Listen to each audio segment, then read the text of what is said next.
Hi, this is Dr. Gregory Sadler. I'm a professor of philosophy and the president and founder of an educational consulting company called Reason.io, where we put philosophy into practice. I've studied and taught philosophy for over 20 years, and I find that many people run into difficulties reading classic philosophical texts. Sometimes it's the way things are said or how the text is structured. But the concepts themselves are not always that complicated, and that's where I come in. To help students and lifelong learners, I've been producing longer lecture videos and posting them to YouTube. Many viewers say they find them useful.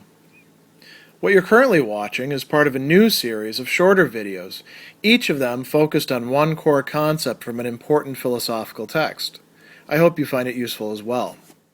Alasdair MacIntyre begins his short article, Is Patriotism a Virtue?, by explicitly staking out his position as a moral philosopher, and he says that one of the central tasks of a moral philosopher is to articulate the convictions of the society in which he or she lives so that these convictions may become available for rational scrutiny, which is a way of saying that they're trying to clarify what it is that people in that society believe so that then it can be scrutinized, it can be criticized, it can be perhaps verified. And so he says that when you have a variety of conflicting and incompatible beliefs within one and the same community, either by rival groups who differ on key moral questions or one and the same set of individuals who find themselves within competing moral allegiances, this task is really important. And MacIntyre says, I've got a problem like that to work through right here, and that question is patriotism. Is it a virtue or isn't it? Or is it perhaps even at the other end of the scale so that it's not just a neutral state, but rather actually a vice? And so he says, there's a lot of different views on this, but we're going to, in a somewhat artificial manner, say that there's a spectrum of views that extend from one end where they say patriotism is a virtue, usually meaning my patriotism or the patriotism of people in my country, all the way over to patriotism is a vice. And MacIntyre says, listen, we can find representatives of this within contemporary American society and many other societies as well. And so, where do we get this patriotism as a virtue? He says, this was taken for granted by almost everyone in the 19th century, and it's a commonplace in the literary culture, the McGuffey readers. The other patriotism as a vice, he says, is expressed with sometimes shocking clarity in the 1960s, protest movements and things like that. And MacIntyre says, I'm not actually going to say which of these is right or wrong.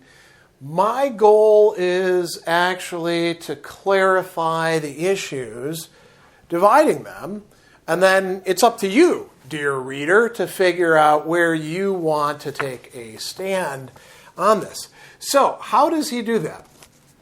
In this very first section of the article, he says that a necessary first step is going to be distinguishing patriotism, what he calls properly so-called. So patriotism in any real sense of the term, we need to be able to distinguish that from two other sets of attitudes, he says. So one of these, very common, as we see especially in wartime, but also in peacetime, and in the in-between conflict stages as well.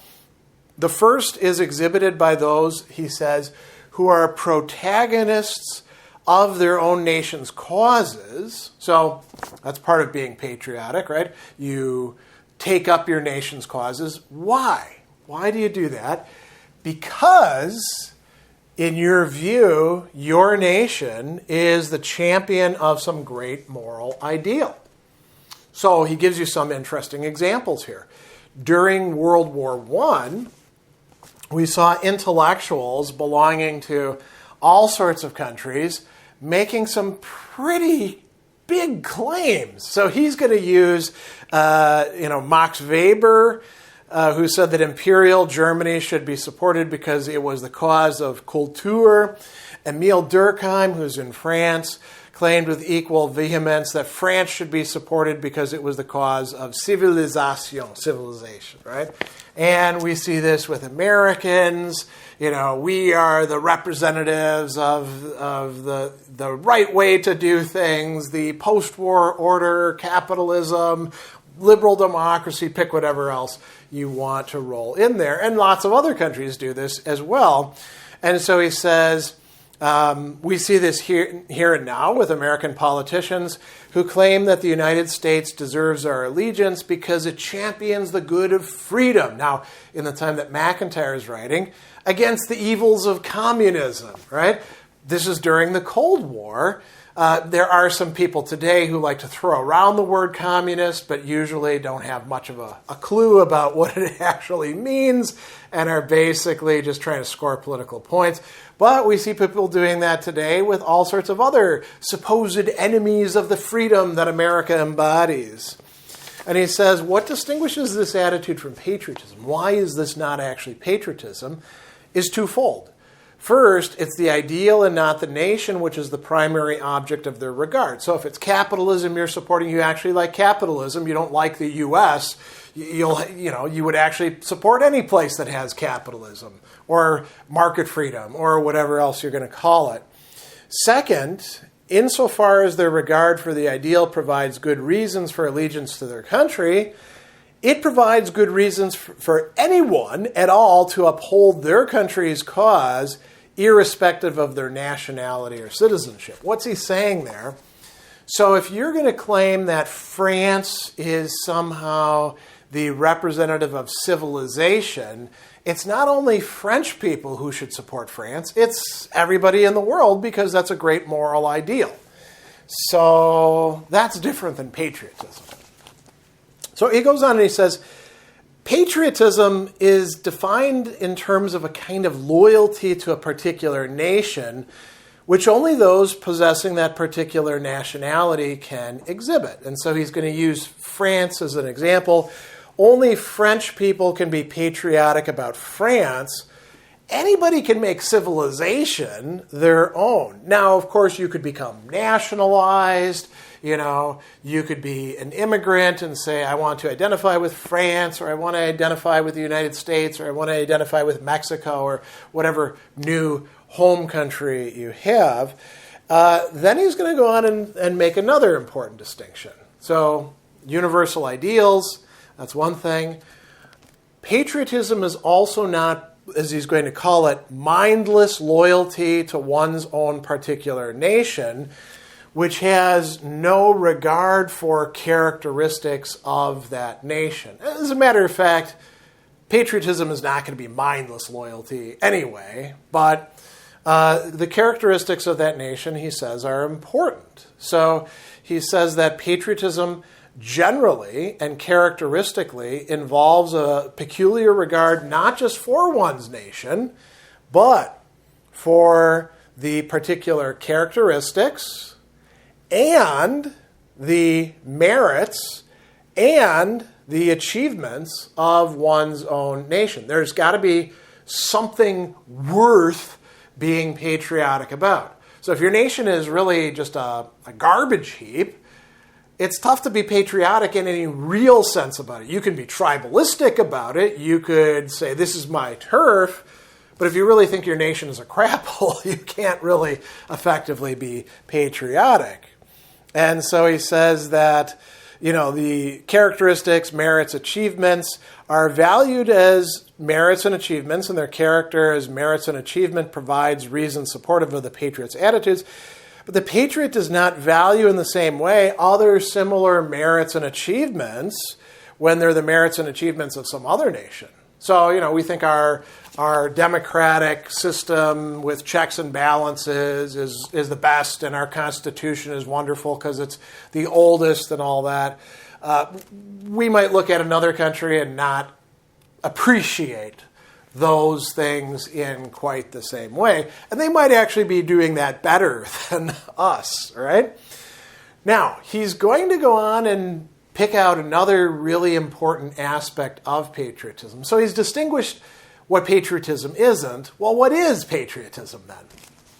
So he says, all right, if patriotism is indeed a virtue, and that's still a big if at this point, what kind of virtue would it be? He says it would be among the, what he's calling, loyalty exhibiting virtues. Okay, so what are these? He's going to say other examples would be marital fidelity, right? You're married to a spouse. You don't cheat on them. There's probably a whole bunch of other things rolled into fidelity as well. You don't lie to them. You don't cook the books or anything like that. The love of one's own family and kin. Okay, that's relatable. Friendship. That's another loyalty exhibiting virtue.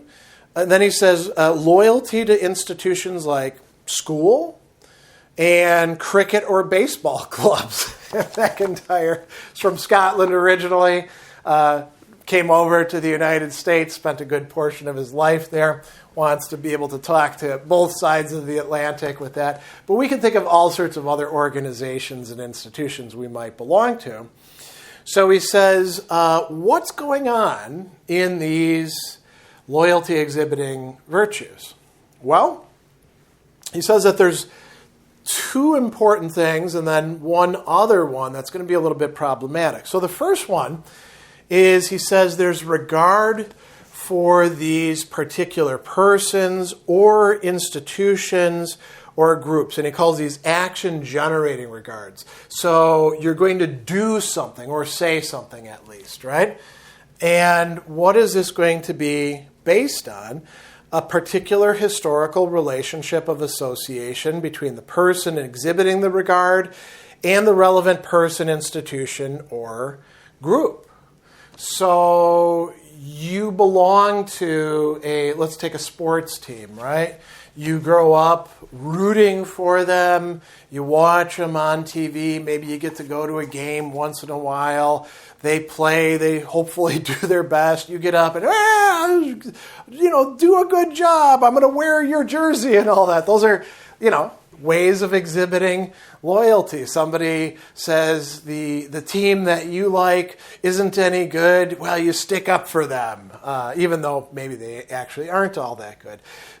Same thing, though. Let's take a less silly example. You could also be doing things, this regard for your spouse or your friend or your family member, right? And it's based on this relationship of association that you have with them. You might say, why are you doing this thing for this spouse and not for anybody else who you happen to come across who's of the same age and of the same gender? You say, well, they're not my spouse. We've got a history, right? So that's part of it. And then MacIntyre talks about a feeling of gratitude. So this is also important. Gratitude for the benefits which the individual takes him or herself to have received from the person, institution, or group. Now he notes that this is not enough to get you patriotism or other attitudes of loyalty. They're not at their core primarily responses of gratitude, but it plays a role there because you could have gratitude towards others but not feel that kind of loyalty. So he says, what patriotism and other attitudes involve is not just gratitude, but a particular kind of gratitude. And what those who treat patriotism and other loyalties as virtues are committed to believing is not that they owe their nation or whomever or whatever it is simply a requital for benefits received based on some relationship of reciprocity of benefits, right? So he says, one may as a patriot love one's country, or as a husband or wife exhibit marital fidelity, and cite as partially supporting reasons one's country or one's spouse's merits and your own gratitude, so these two conditions. But there's going to be something else that's involved here. What is it?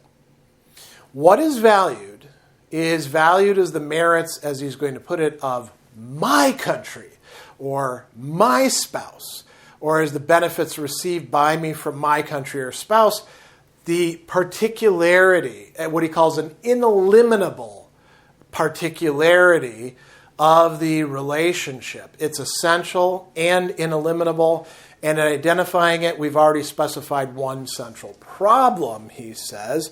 What is the relationship between patriotism as such, the regard for this particular nation, and the regard which the patriot has for the merits and achievement of his or her nation and the benefits which he or she has received? And he says we're going to have to put that off a little bit and talk about another issue that's going to arise, which might lead us to think that patriotism is a vice. But at least now we have a solid conception of what MacIntyre takes patriotism properly so called to be. It's not its facsimiles or simulacra of mindless devotion or substituting some sort of moral ideal for the nation.